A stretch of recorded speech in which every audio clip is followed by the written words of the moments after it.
Sam Wilson here, Sam's Antique Motors. Thought today I'd just give a quick update on what I've been doing with the cab on this 56 NAPCO. I know there's been a lot of discussion on the NAPCO forum about cab dollies and sandblasting and how to get a cab properly prepared. So I just thought I'd walk you through a little bit about what's gone into this one. Hey, before we get started today, please take a second to subscribe to the channel. And if you're already subscribed, well, you're freaking awesome. While you're at it, tap the bell, and that way you'll get a notification each time I post one of these exciting videos. And that way you'll never miss a new episode on this or any future builds. First off, I have 3 dollies. So I have this dolly, which I initially made for a 72 Chevy, which it was just a square frame. On the 55 to 59, the front end is a little bit wider than the back end mounting bolt. So I cut the frame and put a little square insert tubing in here so I can bolt it back together so I can adjust this frame for pretty much anything from 50s to 70s trucks. I also have another dolly over here that's just a square tubing dolly that is big enough. It's tied up right now, but it's just a square tubing dolly with pipe on it that I put these are scaffolding casters. Probably find them in a pawn shop somewhere. I mean, they're really big wheels, so they roll over stuff. They're nice, turn, and they can lock. So this square dolly I use to put the cab beds on and be able to roll them around. Now for this truck, I bought a truck out of a field from my friend Steve in Alabama, and the frame was really not good enough to use on a restored truck, but it was good enough to use for a dolly. So again, I cut the back end off of it. I welded some galvanized pipe on here, got some older scaffolding casters on it. And the reason I wanted to do this is that whenever I do these trucks, I mock this truck up exactly like it's gonna be when I get it painted. And I do all the body work with it on the chassis. I have the actual mounting blocks that I'm going to use to put this thing back on the frame. And I've already done a lot of the body work on this cab before I moved it to this long frame. But I've got all the doors hung here, and it takes a lot of patience. It takes about a half a day a door to get one of these things mounted up properly. So you see I got the step replaced in here, and then I got the hinges all sandblasted and primed, and I put them in place, and I'm gonna paint these hinges where they are. Once I get all done with the body work, I'm gonna come in here to these hinge holes, and I'll come right in here and drill a 1/8 inch hole, top and bottom, on both doors. That way when I get these things all painted, and then once I drill it, then I'll take it apart. Once I get them all painted, then I'll be able to put these back exactly in the same place without any movement. And it cuts that door installation to about 30 minutes aside from 4 hours aside, because it just takes an enormous amount of trial and error. And on this one, I had to cut a shim down here in the bottom to move the bottom of the door out. So I went on my mill and just made a shim that mimicked the hinge pattern, bolts on the hinge pattern. And while I was doing it, I made 2 of them because I figured I was going to need it on the other side. So when I mounted the other door up, I just went in and put it in from the get-go, and it was too far out. So I had to take that shim out. But I got these doors to where it's about as good as it's going to get, because there's like a fat 16th here, but I can't move the door back anymore or I'll get too big of a gap here. I've got about the right gap here. I've got about the right gap on the fender, and I got about the right gap on the door. So, I mean, this door could come back just a smidge. You know, you can see how, I mean, this is probably a fat quarter. It needs to be a fat 3/16. But I got the line lined up here. I got everything pretty much the way I wanted it. And then I set the front fender. Again, I got the seam just about as good as I can get it. This fender could probably come back just a 32nd of an inch, but I got this gap right. And in doing that, I mounted up the inner fender wells and most importantly, this core support. So I cut a stick that's the exact width plus 1/8 on each side of the hood, which happens to be 48.5. I think that was right, 45.5 or 48.5. And then I put that stick in there and tightened all these bolts down. So these fenders are exactly where they're gonna go when this thing gets mounted up on a frame. And again, I came in here and I got these doors set with the right gap all the way around, right gap on the fender. This door is a little short right here, so I may come in and weld. I got some 1/8" steel square rods, and I may come in and just weld a square rod right here to tighten that gap up, because I can't raise the door up anymore. It's already got just a 1/16 high here, so I can't come up on the door anymore, and this is all right. So, I mean, this is just the fit and finish that were on these trucks of the day.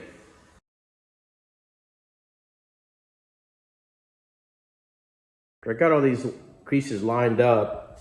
I really like the way all these work out. These are all nice, but this gap is just too big. As they would say in used cars, it's just too fucking big. So the door is up as high as it can go. Any higher, these cracks are all about right. So I'm gonna fix this by coming in here, and I have a little 1" piece of steel dowel, steel rod, that I'm gonna weld right onto the top of this to close up this gap, and then I'll grind it down to where it's a nice smooth curve again. So I'll show you the next step after I get it welded on.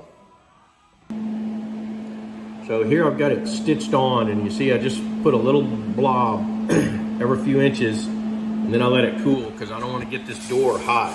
I want to make sure this door stays cool because I don't want to warp this panel. So letting it cool off, and then I'll finish out the welds. All right, now it's all welded out, buffed out nice and smooth. I'll put just a little bit of lightweight filler in there just to get it smoothed out and a nice fair, but that crack looks a lot better now. The fit and finish on these trucks are just bad across the board. These are commercial trucks and got them close, but now I got all that looking right. But that's the plan anyway, is to come in and now do all the body work on these fenders, which is very little. There's no rust through. There's a little dent right there. One of these has a little whiskey dent up here on the nose, and I think this one was pretty solid. There was a antenna welded up there, and then this fender has a dent where someone came in and probably hit something because it dented it here and wrinkled this door all the way down. So I'll get the spot welder, stud welder out and pull that door out. And as a second bonus for watching this enthralling video, I thought I'd show you how I'd get some of these dents out. So I have a stud welder that I bought several years ago. I don't think I paid more than $100 for it, but it welds these little bitty studs, which I've now lost all of them. Here they are. It welds these little bitty studs on the door. It's a little pin like this. So I have a little small dent here. This is just barely a dent, but it's definitely a dent. So I'm gonna use a stud welder to pull that out flush. I'll show you how. If I put this stud in the end of this nozzle, ground the paint off so I can get a good, nice ground. I'll put the stud right in the center of it.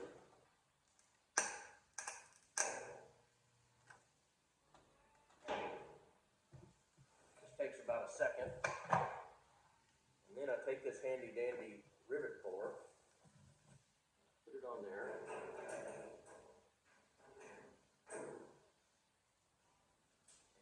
Pull it out gently where I want it. This is in a place in the door where you can't get to knock it out. Okay, now it's nice and smooth. It's in a place in the door where you can't really knock it out.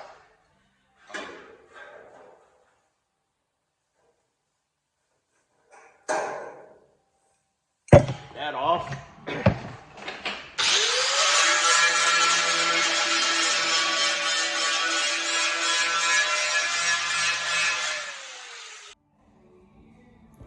So now I got that back flat. It's actually got just a little hump on it, so I'm going to get a body hammer and tap it back in a little bit. But you can see the way it ground out that it's, you know, once I ground that pin off, that it's almost flat with the surface. So I'll tap it back in just a little bit and we'll be good to go. This door is really near perfect. I mean, there's no dings, no dents, really good shape. But I did find another one down at the bottom like that. So I stud welded all these studs across here and pulled this out. So it's now out flush as well. It's a great tool for doing these little dents where you can't get to them. But I've got everything pretty much done and the cab's done. And on the back of this, I got it as flat as I could, just putting a thin coat of lightweight body filler on it. And then I put high build primer on it. Once I got that on there, I came in and did just what what they call a guide coat, that I just stood back about this far, which is about 1.5 feet, and just misted the whole back of this truck with black lacquer paint. Buy the cheapest paint you can because you don't want it to stick good.